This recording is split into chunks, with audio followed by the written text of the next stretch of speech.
Hey guys, please like this and share it if you like my suggestions. What's up guys, Shouri here, and I'm going to show you the new PTS server. And then I'm going to show you what they should be doing. So this is the 1v1 they want to implement. It is an awful idea the way they want to do it, and here is why. So we are on Europe server, so we're going to lag just a little bit, but that's fine. We are going to end up shooting this guy, and then we're going to kind of wait and see if we can catch him slipping a little bit, and we can't. So we're going to go over here thinking that he might be coming up the other escalator. I don't really know what this guy's doing, but I'm just going to keep going back and forth. Maybe look down there. And I'm speeding this up ×3 because their awful design has no incentive for me to actually play the game, but it also has no incentive for them to play the game. So after shooting for a little bit in the first seconds, there's been no action for 2 minutes. So I am going to go down on the bottom and try to get this dude. I don't know where he's at. I don't know what he's doing. A lot of the people are just hiding with a Rochi, or they're doing what I'm doing and playing with a Scorpion crossbow. And it's just all terrible. But we do end up getting the first kill, which is a good and lucky break. The other awful thing is, you start with your own consumables, and I have rockets. He doesn't. That's fair. I mean, it's fair for me, but I don't think it's very fair for him. So, this is not a good design. You do not want to let both people come in with their own consumables, because it's just going to promote rockets and stems and modules, and man, that really hurts playing on used servers and that not registering. But it is what it is. We are going to come out and hit him with the nice Scorpion headshot and a long-range Rager, getting 3 kills to 1, and it goes to best of 5. Luckily, we are able to spot him out pretty early on in his next life, so we do go ahead and start shooting him. He's going to go down, but I'm ready for him. We hit him, and since he's low, I'm just going to go ahead and go down there to go get him. We know where he's at because of the 0 damage things, which I guess he hit Undying. I'm not really sure. I think that's the only way it could have had 0 damage, but it doesn't really matter because we are going to go ahead and hit Scorpion, wait for that Undying to go, and kill him. We win 5-0. No incentives to actually play the game, and that's where they went wrong. Here is how you do it right. I'm going to show you 2 games where me and Jose are playing 1v1. Jose is the best player at 1v1 in the world. I don't care what anyone says. This dude is just insane. And we are going to be playing straight up here, and look at this. So you need to go for the hill in the middle, or you're going to automatically lose, because you don't get defense kills and you don't get the hill tick time. That is a very important thing. And you also don't get the point contested and captured points as well.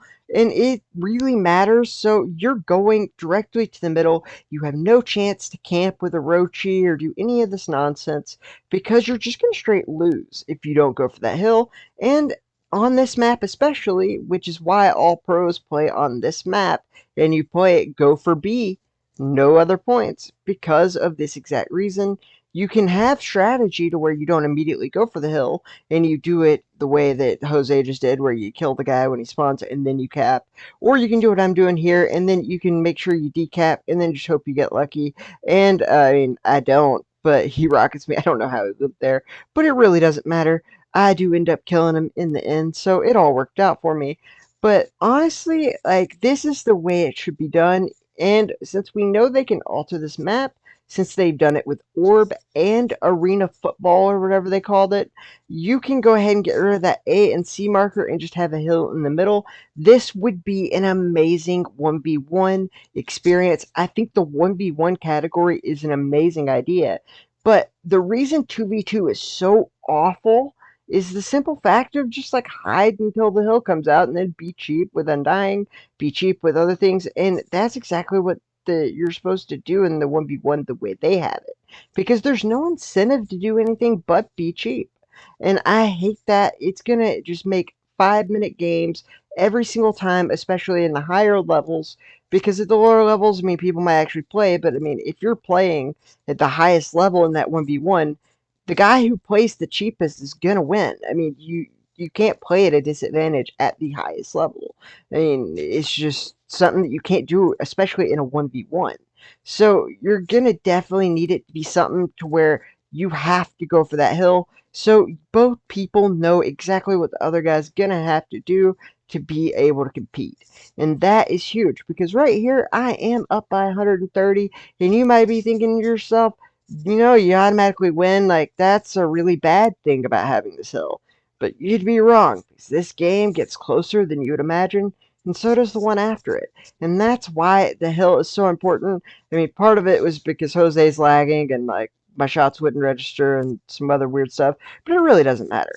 What really matters is the fact that you can come back, and you can lose by not going for the hill. The hill is so important, and that is what the 1v1 is missing. The way they have it literally is just whoever wants to play in the worst way, in the cheapest way, basically just get Rochi camp, or just sit there waiting with your Undying, or just using Scorpion with crossbow. And honestly, you're just gonna promote the worst behavior for the people to be able to rise to the top, and it's not gonna be based on skill. But this right here is based on skill. As you can see, I lose this. I mean, he comes back because he's just that good. But, I mean, it doesn't always matter because look at that. We had the same amount of kills, but he ends up winning because of the hill ticks. And that is why we couldn't just sit in the corner. But it also means that, like, hey, you got to go out there. You got to rush for it. I knew where he was when I came out of this. And the other thing, that guy, like, I mean, he kind of just had to run around the bottom, but I could have been anywhere. And if I'm running around with Undying or other things that, like, my Scorpion, which is what I ended up using, like, it just gets really toxic and stupid, and it doesn't have anything to do with skill. Especially, one thing that they need to do is just like pro play, they need to have controlled consumables. Because the guy with 4,000 rockets is going to beat the guy with one rocket. The guy with 4,000 stems is going to beat the guy with one stem. I mean, and so on and so forth. I mean, me with a throwing knife is going to beat all the people with all the consumables. So, I mean, that's not good. Let's not let that happen.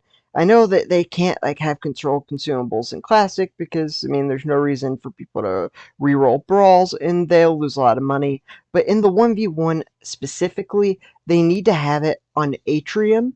And I don't mean they should have it on the map that they thought they should have it on. No, you need to have it on Atrium. And just have the B hill be the only hill in the game and go for it. Like, I mean, you can even make the score not so ridiculous so it can actually be achieved. But like, you need to make that hill a priority because if you don't, this game is not going to work.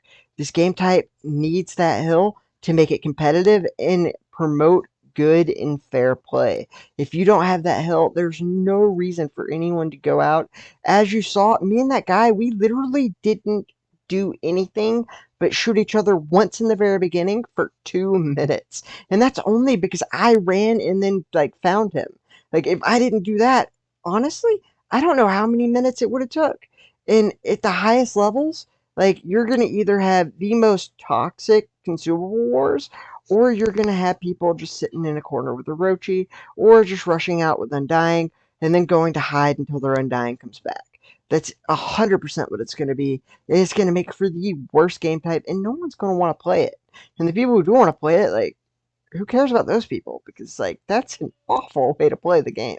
So what I think they should do is this, and I think you guys should like this video and share it and let everyone know that hey, you need to go ahead and tell Gob you want this, because if you don't, they're gonna give you what I showed you at the beginning of this video, and nobody wants that. Thank God there is a PTS and they didn't just spring this one on us like they did the Undying buff. Like, why would you make an Undying buff and then the shotgun instant shot glitch in the same update without asking anyone? Like, if you would have asked anyone to upgrade both those things at once, like, no one's going to tell you yes that's like as half a brain, because everyone's going to know that's going to be abused, and the only people who would tell you yes are the ones who want to abuse it. Like, but it's not good for the game in any way to put both of those out at once. Like, I mean, if you do want it both, like, do one at a time at least, so that way it's like an adjustment period, and like if it's too strong, you'll know before you even do the second part. But no, they just put them both in. So I'm very glad that they chose a different route with this one, so we can tell them, hey, like, the 1v1 thing is going to be fun. I like the concept, but hey, maybe you should do it like on Atrium, with a hill in the middle only. And please leave a like if you think that it should be the way I like it instead of the way God likes it, because it's just going to be a consumable war. And who really wants the guy with 4,000 rockets and 4,000 stems to win every single match? Oh God, Jose wants that, doesn't he?